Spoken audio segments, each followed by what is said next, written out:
Halo semuanya, nama saya adalah Rata Samosir, saya dari kelas 96.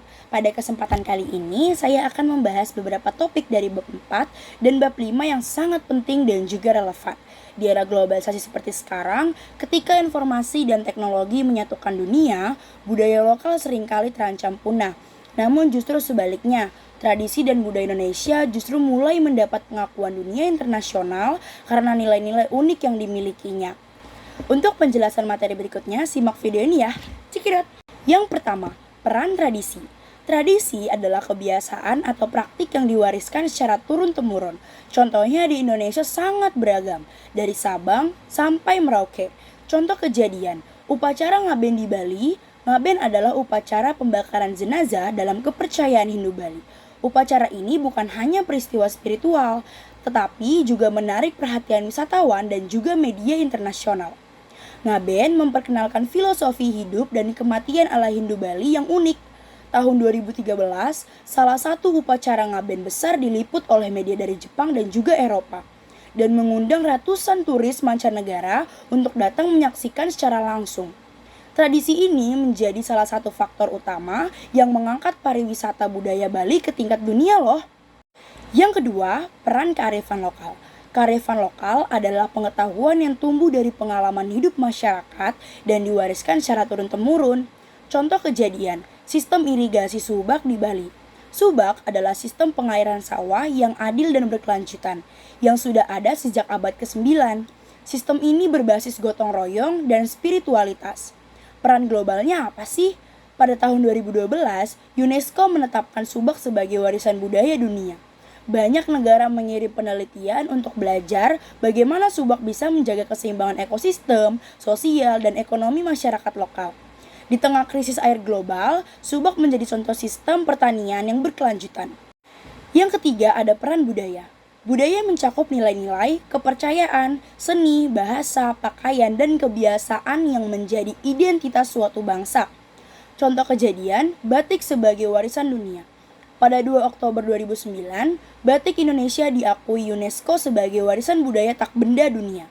Sejak saat itu, dunia mulai melihat batik bukan hanya sebagai kain, tapi sebagai warisan sejarah, seni, dan juga filosofi. Peran global, batik Indonesia ditampilkan dalam ajang fashion internasional, seperti Paris Fashion Week dan Milan Fashion Week.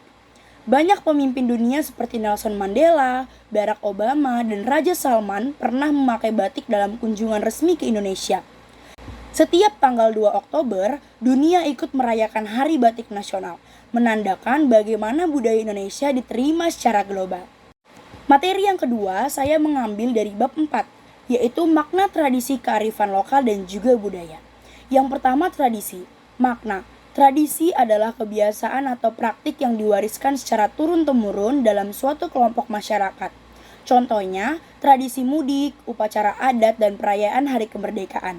Peran, menjaga nilai-nilai luhur dan mempererat kebersamaan antar warga. Yang kedua, kearifan lokal.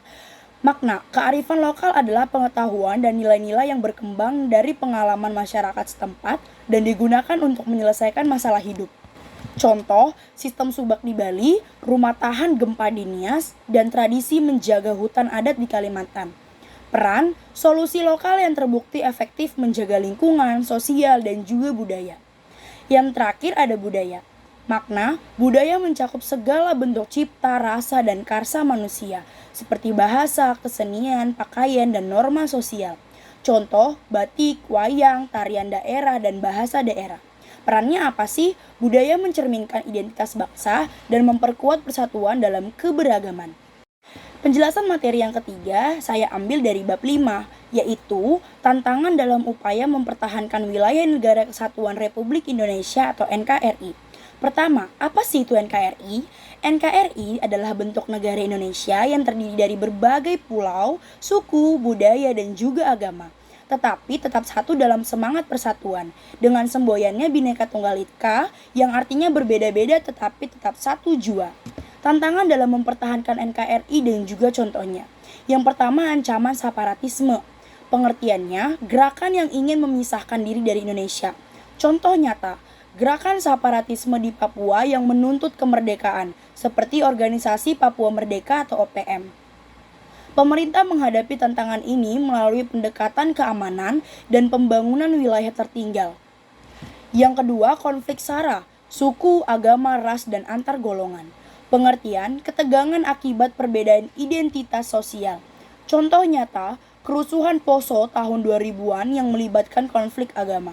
Sekarang, pemerintah dan masyarakat aktif mendorong dialog antar umat beragama dan juga toleransi. Yang ketiga, penyebaran radikalisme dan terorisme. Pengertian, ideologi ekstrim yang ingin mengubah dasar negara. Contoh nyata, bom Bali pada tahun 2002 dan beberapa aksi teror lainnya. Pemerintah bersama BNPT dan tokoh agama mendorong pemahaman Islam damai dan moderat. Yang keempat, pengaruh globalisasi. Pengertiannya, masuknya budaya luar yang bisa melemahkan identitas bangsa. Contoh nyata, remaja lebih mengenal budaya Korea atau Barat daripada budaya lokal sendiri. Solusinya gimana sih? Pendidikan karakter dan pelestarian budaya lokal seperti wayang, tari daerah, dan juga bahasa ibu. Yang kelima, ketimpangan ekonomi dan juga sosial. Pengertiannya, kesenjangan antara daerah kaya dan miskin dapat memicu rasa ketidakadilan. Contoh nyata, wilayah Indonesia Timur masih tertinggal dalam pembangunan. Pemerintah kini menerapkan program seperti dana desa dan pembangunan IKN untuk meratakan pembangunan. Itulah 3 materi dari bab 4 dan juga bab 5. Terima kasih, salam sejahtera. Semoga kalian suka dengan penjelasan saya. Bye-bye.